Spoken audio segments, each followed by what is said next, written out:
بسم الله الرحمن الرحيم الحمد لله والصلاة والسلام على رسول الله وعلى آله وأصحابه أجمعين أما بعد ناظرین کرام السلام علیکم ورحمۃ اللہ وبرکاتہ۔ شرح الادب المفرد کے عنوان سے اس پروگرام کے ہمراہ ہم آپ کی خدمت میں حاضر ہیں، اور اس سے قبل گزشتہ ملاقات کے موقع پر ہم پڑھ رہے تھے امام بخاری رحمہ اللہ کی یہ کتاب کہ جس کا نام ہے الادب المفرد۔ اس کتاب میں یہ باب نمبر 225 کہ جس کا عنوان قائم فرمایا ہے امام بخاری رحمہ اللہ نے، فرمایا کہ باب الظلم ظلمات، یعنی اس دنیا کی عارضی و فانی اور چند روزہ زندگی میں اگر کوئی انسان دوسروں کے ساتھ ظلم و زیادتی کے معاملات کیا کرتا ہو تو اسے یہ بات ذہن نشین رکھنی چاہیے کہ رسول اللہ صلی اللہ علیہ وسلم کے ارشاد کے مطابق دنیا میں جو کوئی کسی پر ظلم کیا کرتا ہے تو اس کا یہ ایک ایک ظلم قیامت کے دن اس کے سامنے ظلمتوں یعنی بہت سے اندھیروں کی شکل میں آئے گا، کہ وہاں قیامت کا جو ہولناک ماحول ہوگا، اور جب ہر انسان روشنی کے لیے ترس رہا ہوگا تو ایسے میں یقیناً اگر کوئی اندھیروں میں بھٹکتا پھر رہا ہو تو یہ بہت ہی بد نصیبی کا معاملہ ہو جائے گا۔ اس سلسلے میں امام بخاری رحمہ اللہ نے اس باب میں جو متعدد احادیث درج فرمائی ہیں تو ان میں سے اس سے قبل ہم کچھ احادیث پڑھ چکے ہیں، اور یہ کہ ہماری گفتگو پہنچی تھی اس حدیث تک کہ جس کا نمبر ہے اس کتاب الادب المفرد میں 490، اور یہ بہت ہی اہم ترین اور عظیم ترین حدیث ہے، اور یہ دراصل حدیث قدسی ہے، اور ہم نے اس سے قبل مفصل گفتگو کی کہ حدیث نبوی کیا ہے اور حدیث قدسی کیا ہے، اور پھر یہ کہ حدیث قدسی اور قرآن کریم میں فرق کیا ہے۔ الغرض مختصر یہ کہ حدیث قدسی سے مراد یہ ہے کہ رسول اللہ صلی اللہ علیہ وسلم نے اگر یوں ارشاد فرمایا ہو کہ اللہ عز و جل نے یوں ارشاد فرمایا ہے، یعنی وہ کلام اور وہ بات اور وہ معنی و مفہوم اور وہ پیغام کہ جس کی نسبت رسول اللہ صلی اللہ علیہ وسلم نے اللہ کی طرف فرمائی ہو کہ یہ اللہ کا ارشاد ہے، تو اس چیز کا نام ہے حدیث قدسی۔ فرمایا کہ عن ابی ذر رضی اللہ عنہ عن النبی صلی اللہ علیہ وسلم عن اللہ تبارک و تعالی قال، ابو ذر الغفاری رضی اللہ عنہ نے فرمایا کہ رسول اللہ صلی اللہ علیہ وسلم نے یوں فرمایا کہ اللہ عز و جل نے یوں ارشاد فرمایا ہے، یا عبادی، اے میرے بندو۔ یعنی یہ جو حدیث ہے ہمارے سامنے، اس میں بہت سی عبارات ہیں کہ جن میں اللہ عز و جل تمام انسانیت، تمام انسانوں اور تمام کائنات زمین و آسمان کا خالق و مالک اور بادشاہوں کا بادشاہ وہ اللہ و احکم الحاکمین، اس اللہ کی طرف سے اپنے بندوں کو مخاطب کرتے ہوئے کچھ باتیں ارشاد فرمائی گئی ہیں، اور ہر جملے کا آغاز یوں کیا گیا ہے، ابتدا اس طرح کی گئی ہے کہ یا عبادی، اے میرے بندو۔ تو یوں اس سے اسی طرف اشارہ مقصود ہے کہ ہم اللہ کے بندے اس بات کو سمجھیں اور اس حقیقت سے کبھی غافل نہ ہونے پائیں کہ ہم اللہ کے بندے ہیں، اور یہ کہ اللہ ہمارا خالق و مالک ہے، ہمارا رزق، ہماری ہر خیر و خوبی، ہماری زندگی اور ہماری موت، ہمارا نفع و نقصان، سبھی کچھ سراپا، سر سے پاؤں تک ہمارا یہ وجود اور یہ جو ہم سانس لے رہے ہیں، ہر معاملے میں ہمیں اللہ کی مکمل محتاجی ہے، اور صرف ہمیں ہی نہیں بلکہ تمام مخلوقات کی یہی صورتحال ہے کہ تمام مخلوقات، خواہ وہ انسان ہوں یا جن ہوں یا حیوانات ہوں یا درندے یا پرندے یا جو کوئی بھی مخلوق ہو، تمام مخلوقات کو اللہ کی محتاجی ہے، جبکہ اللہ کسی کا محتاج نہیں ہے، وہ سبھی سے مکمل بے نیاز ہے۔ فرمایا کہ یا عبادی، اے میرے بندو، انی قد حرمت الظلم علی نفسی، میں نے خود اپنے آپ پر ظلم کو حرام قرار دے رکھا ہے، وَجَعَلْتُهُ مُحَرَّمًا بَيْنَكُمْ فَلَا تَظَالَمُوا، اور میں نے ظلم کو تمہارے لیے بھی آپس میں ایک دوسرے پر حرام قرار دے رکھا ہے، لہذا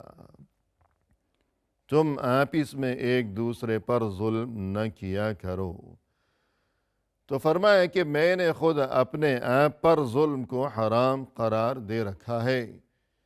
یعنی اللہ تو احکم الحاکمین ہے، اس پر کوئی پابندی نہیں ہے اگرچہ،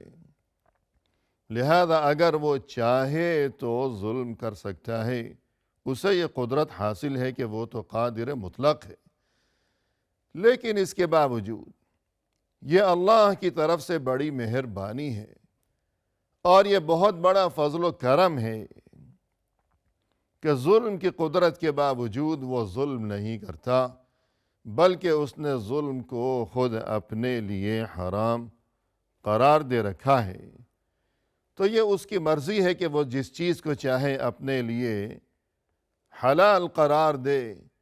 یا جس چیز کو وہ چاہے تو اپنے اوپر حرام قرار دے، کہ مثلا فرمائے کہ کتب ربکم علی نفسہ الرحمہ، کہ تمہارے رب نے تو اپنے لیے رحمت کو ضروری قرار دے رکھا ہے، کہ اللہ رحیم ہے، رحمان ہے، انتہائی مہربان ہے، وہ بخشنے والا ہے، تو اس نے خود اپنے لیے رحمت کو خود ہی لازمی اور ضروری قرار دے رکھا ہے، جبکہ اس کے برعکس اللہ نے خود ہی اپنے اوپر ظلم کو حرام قرار دے رکھا ہے اپنے لیے۔ اور یہاں ناظرین ہمیں یہ بات معلوم ہونی چاہیے کہ اللہ نے یہ جو اپنے لیے ظلم کو حرام قرار دے رکھا ہے، تو حقیقت یہ ہے کہ بندوں کے ساتھ اللہ کے جو بھی معاملات ہیں، یا تو وہ عدل پر مبنی ہوں گے، عدل و انصاف، اور یا پھر وہ فضل پر مبنی ہوں گے، کہ یا عدل ہوگا اللہ کی طرف سے اپنے بندوں کے ساتھ یا فضل ہوگا، لیکن ظلم کا وہاں کوئی وجود نہیں ہوگا۔ عدل کے معنی یہ ہے کہ جو کوئی جس چیز کا مستحق ہے تو وہ چیز اسے اسی قدر دے دی جائے، کہ جو انسان اللہ کی طرف سے جس قدر ثواب کا مستحق ہے تو بغیر کسی کمی کے وہ ثواب مکمل اللہ کی طرف سے اسے عطا کیا جائے گا، اور جو کوئی اپنے گناہوں کی وجہ سے جس قدر سزا کا مستحق ہے تو کسی زیادتی کے بغیر، کسی ظلم کے بغیر اتنی ہی سزا اسے اللہ کی طرف سے دی جائے گی۔ یا عدل ہوگا یا فضل ہوگا،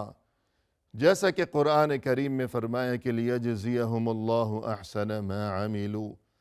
وَيَزِيدَهُم مِّن فَضْلِهِ، کہ یہ اللہ کے بندے جو کہ دنیا کی اس زندگی میں ہمیشہ اچھے کام ہی کیا کرتے ہیں تو قیامت کے دن اللہ تعالیٰ انہیں ان اچھے کاموں کے عوض خوب اچھا بدلہ عطا فرمائے گا۔ مزید یہ کہ وَيَزِيدَهُم مِّن فَضْلِهِ، اپنے فضل کی وجہ سے اللہ انہیں اور زیادہ بھی عطا فرمائے گا کہ جتنے ثواب کے یہ مستحق ہیں اس قدر ثواب اللہ عطا فرمائے گا۔ یہ تو عدل کی بات ہو گئی، یہ تو انصاف ہو گیا اللہ کی طرف سے، پھر اس سے بڑھ کر بھی اللہ انہیں عطا فرمائے گا، یہ ہو گیا فضل۔ تو اللہ کی طرف سے اپنے بندوں کے ساتھ جو بھی معاملات ہیں یا وہ عدل یعنی انصاف کے تقاضوں کے مطابق ہیں اور یا پھر وہ فضل پر مبنی ہیں کہ جو جس قدر ثواب کا مستحق ہے اس سے بھی بڑھ کر اللہ کی طرف سے فضل فرمایا جائے گا اور اسے مزید بھی بہت کچھ عطا کیا جائے گا، لیکن کمی نہیں کی جائے گی۔ ظلم کا وہاں کوئی وجود نہیں ہے۔ ان اللہ لا یظلم مثقال ذرہ، اللہ تو کبھی کسی کے ساتھ ذرہ برابر بھی ظلم کرنے والا ہرگز نہیں ہے۔ اللہ ظلم کرنے والا نہیں ہے، بلکہ یا تو عدل ہوگا اللہ کی طرف سے اور یا پھر یہ کہ عدل سے بھی بڑھ کر یہ کہ فضل کا معاملہ کیا جائے گا اپنے بندوں کے ساتھ اللہ عز و جل کی جانب سے۔ تو فرمایا کہ اے میرے بندو، میں نے خود اپنے اوپر ظلم کو حرام قرار دے رکھا ہے۔ وَجَعَلْتُهُ مُحَرَّمًا بَيْنَكُمْ فَلَا تَظَالَمُوا، اور دیکھو میں نے اس چیز کو یعنی ظلم کو تمہارے لیے بھی حرام قرار دے رکھا ہے، لہذا تم آپس میں ایک دوسرے پر ظلم نہ کیا کرو۔ تو ناظرین، بقول اہل علم قیامت کے دن جب تمام انسانوں کے نامہ اعمال کھولے جائیں گے اور اعمال کو ٹٹولا جائے گا، ان کا جائزہ لیا جائے گا کہ کون کیا لے کر وہاں پیش ہوا ہے اور کس کے نامہ اعمال میں کیا کچھ لکھا گیا ہے، تو ایسے میں جہاں تک ظلم کا معاملہ ہے تو وہاں قیامت کے دن ہر انسان کے نامہ اعمال میں ظلم کی 3 قسمیں نظر آئیں گی۔ پہلی قسم لا یغفر اللہ منہ شیئا، کہ اللہ اس میں سے کچھ بھی معاف کرنے والا نہیں ہے۔ اور دوسری قسم لا یترک اللہ منہ شیئا، کہ اللہ اس میں سے کچھ بھی چھوڑ دینے والا نہیں ہے کہ بس چھوڑ دیا جائے کہ اس چیز کے حساب و کتاب یا تصفیہ کی کوئی ضرورت نہیں ہے، ایسی بات نہیں، بلکہ ہر چیز کا مکمل حساب و کتاب لیا جائے گا۔ اور تیسری چیز ہے کہ لا یعبأ اللہ بہ شیئا، اللہ کو اس کی کچھ بھی پرواہ نہیں ہوگی، فکر نہیں ہوگی کہ یہ معاملہ کوئی اس قدر اہمیت کا حامل نہیں ہے۔ تو پہلی قسم کا ظلم کہ جو بہت ہی نازک ترین ہے، جس کے بارے میں فرمایا کہ لا یغفر اللہ منہ شیئا، کہ اللہ اس میں سے کچھ بھی معاف کرنے والا نہیں ہے، معافی کی کوئی صورت ہی نہیں ہے، وہ ہے شرک۔ ان اللہ لا یغفر ان یشرک بہ ویغفر ما دون ذلک لمن یشاء، اللہ شرک کو ہرگز معاف کرنے والا نہیں ہے۔ ہاں البتہ شرک کے سوا جو کچھ بھی ہو تو اللہ جسے چاہے گا معاف فرما دے گا۔ تو یہ ہے ظلم کی سب سے بڑی قسم اور سب سے نازک ترین ہے یہ معاملہ۔ اسی لیے فرمایا قرآن کریم میں کہ ان الشرک لظلم عظیم، کہ یقیناً شرک تو بہت ہی بڑا ظلم ہے کہ جب ظلم کے بارے میں گفتگو کی جا رہی ہے اور یہ کہ اللہ نے بندوں پر ظلم کو ہمیشہ کے لیے حرام قرار دے رکھا ہے، تو سب سے پہلے اس بات کو سمجھنا ضروری ہے کہ جو سب سے نازک ترین معاملہ ہے کسی بھی انسان کے لیے، اور جو سب سے بڑا شرک ہے، جو ناقابل معافی ہے، سب سے بڑا جو ظلم ہے، اور وہ ہے شرک۔ لہذا اگر کوئی انسان دنیا میں شرک کیا کرتا ہو اور توبہ کیے بغیر اسی حالت میں اس کی اس دنیا سے رخصتی ہو گئی، تو اب اس کے لیے وہاں معافی کی کوئی صورت اب نہیں ہے۔ اور ظلم کی دوسری قسم کے لا یترک اللہ منہ شیئا، کہ اللہ اس میں سے کسی چیز کو بھی بغیر تصفیہ کیے ہوئے اور معاملہ صاف کیے بغیر اللہ چھوڑنے والا نہیں ہے۔ یہ ہے بندوں کا آپس میں ایک دوسرے کے ساتھ جو ظلم و زیادتی کے معاملات اور جو حق تلفیوں کے معاملات ہوا کرتے ہیں۔ کسی انسان نے اگر دوسرے کے ساتھ ظلم کیا ہو، وہ کسی بھی شکل میں ہو، کہ اسے ستایا ہے، اس کا دل دکھایا ہے، اسے بے عزت یا ذلیل و رسوا کیا ہے، یا اس کا پیسہ دبایا ہے، کوئی اس کا حق دبا لیا ہے یا کچھ چھین لیا ہے یا مار پیٹ کی ہے یا جان لے لی ہے،